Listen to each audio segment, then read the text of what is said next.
প্রচন্ড বাতাস এবং বরফের টুকরার কারণে সামনে কি আছে সেটা দেখা অসম্ভব হয়ে পড়ে। অন্যদিকে সোশ্যাল মিডিয়ায় এই খবর ভাইরাল হলে প্লেনের ভিতরে থাকা যাত্রীদের আত্মীয় স্বজনরা এয়ারপোর্টে এসে কান্নাকাটি করতে থাকে।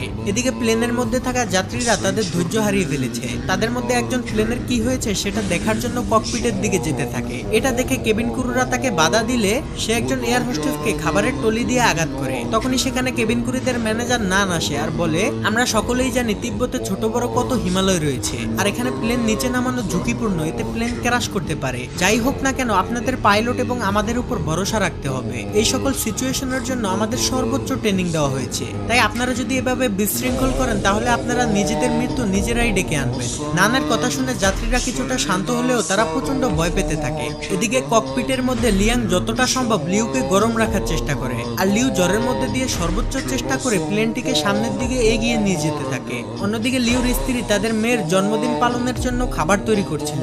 তখনই তাকে কেউ একজন ফোন করে লিউর বিপদের কথা জানায়। ফলে সে আতঙ্কিত না হয়ে তার মেয়েকে সান্ত্বনা দিতে থাকে, কারণ তার অগাধ বিশ্বাস তার স্বামী প্লেনটিকে সঠিকভাবে ল্যান্ড করাতে পারবে। এদিকে লিউ প্লেনের ভিতরে আস্তে আস্তে অজ্ঞান হয়ে যেতে থাকে। সে তার চোখের সামনে দেখে তার স্ত্রী আর মেয়েকে নিয়ে সে একসাথে জন্মদিনের কেক কাটছে, কিন্তু তখনই লিয়াং লিউকে জাগিয়ে দেয়। এরপর লিউ দক্ষতার সাথে ওই কালো মেঘের মধ্যে দিয়ে প্লেন চালিয়ে নিয়ে যেতে থাকে। কন্ট্রোল রুমে থাকা সবাই রাডারে দেখতে পায় প্লেনটি ঝড়ের মধ্যে সব থেকে বিপজ্জনক জায়গা দিয়ে যাচ্ছে, যেখান থেকে বেঁচে ফিরা প্রায় অসম্ভব। তারা সকলে যেন নিস্তেজ হয়ে একটি সিনেমা দেখছে। কন্ট্রোল রুমের ম্যানেজার বলে, এখন সবকিছুই পাইলটের হাতে, এমনকি বাইরে যাত্রীদের আত্মীয় স্বজনরাও তাদের জন্য দোয়া করছে। এদিকে প্লেনের ভিতরের পরিস্থিতি আরো খারাপ হয়ে যায়। প্রচন্ড ঝাঁকুনির কারণে প্লেনে থাকা যাত্রীদের ব্যাগগুলো তাদের গায়ের উপরে পড়তে থাকে। ঠিক তখনই প্লেনটি হঠাৎ রাডার থেকে অদৃশ্য হয়ে যায়। এটা দেখে কন্ট্রোল রুমের সবাই হতভম্ব হয়ে যায়। সবাই মনে করে প্লেনটি হয়তো ক্র্যাশ করেছে। সবাই প্রচন্ড ভেঙে পড়ে। কন্ট্রোল রুম থেকে তাদের সাথে যোগাযোগ করার জন্য সর্বোচ্চ চেষ্টা করে, কিন্তু এতে কোনো লাভ হয় না। তারা সকলেই বুঝে যায় প্লেনের ভিতরে হয়তো আর কেউই বেঁচে নেই।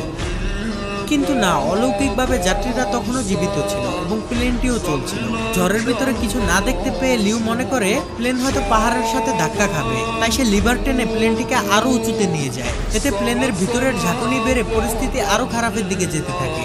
লিউর মাথায় তখন একটা জিনিসই ঘুরছিল যে প্লেনের মধ্যে থাকা 19 জন যাত্রী এবং সে সহ 9 জন ক্রু মেম্বারের জীবন এখন তার হাতে, অর্থাৎ 128 জন মানুষের প্রাণ হাতে নিয়ে লিউ তার সম্পূর্ণ অভিজ্ঞতা দিয়ে প্লেনটিকে কন্ট্রোল করতে থাকে। মৃত্যুকে কাছ থেকে দেখা যাত্রীগুলো এখন তাদের মনের কথা বলতে শুরু করে। অনেকে এই জীবনের শেষ ভিডিও বানায় তাদের প্রিয়জনদের জন্য, আর কিছুক্ষণের মধ্যেই প্লেনটি ঝড় থেকে বের হয়ে আসে।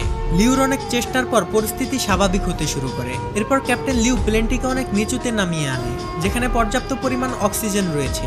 এরপর সকল পাইলটরা ভালোভাবে দেখার জন্য অক্সিজেন মাস্কটি খুলে ফেলে। ঠিক তখনই চ্যাংডু এয়ার কন্ট্রোল সেন্টারের রাডার প্লেনটিকে আবার ডিটেক্ট করে ফেলে। এটা দেখে কন্ট্রোল রুমে থাকা সবাই খুশি হয়ে যায়। তারা যেন বুক ফুলিয়ে শান্তির নিঃশ্বাস নেয়। এমনকি কন্ট্রোল রুমের সাথে প্লেনের রেডিও কানেকশনও ঠিক হয়ে যায়। এমন ভয়ঙ্কর অবস্থা থেকে ফিরে আসা কন্ট্রোল রুমের কেউই যেন কল্পনা করেনি। যাই হোক, রেডিও কানেকশন ঠিক হওয়াতে ক্যাপ্টেন লিউ আবারও কন্ট্রোল রুমের সাথে যোগাযোগ করতে সক্ষম হয়, কিন্তু উইন্ডো শিল্ড ভাঙা থাকার কারণে প্রচন্ড বাতাসে পাইলটদের কথা কন্ট্রোলাররা বুঝতে পারে না। কিন্তু কন্ট্রোল রুমের কথা যেহেতু তারা শুনছিল, তাই কন্ট্রোল রুম থেকে তাদেরকে ইমার্জেন্সি ল্যান্ডিং করতে বলে। সাথে সাথে ক্যাপ্টেন লিউ ল্যান্ডিং গিয়ার চালু করে দেয়। আর এই সিগন্যাল পেয়ে কেবিন ক্রুদের ম্যানেজার নান যাত্রীদেরকে ইমার্জেন্সি ক্র্যাশ ল্যান্ডিং এর জন্য প্রস্তুতি নিতে বলে। অন্যদিকে প্লেন প্রচন্ড গতিতে রানওয়ের দিকে যেতে থাকে, আর এই টান টান উত্তেজনাপূর্ণ ফুটেজ ধারণ করে চ্যাংডুর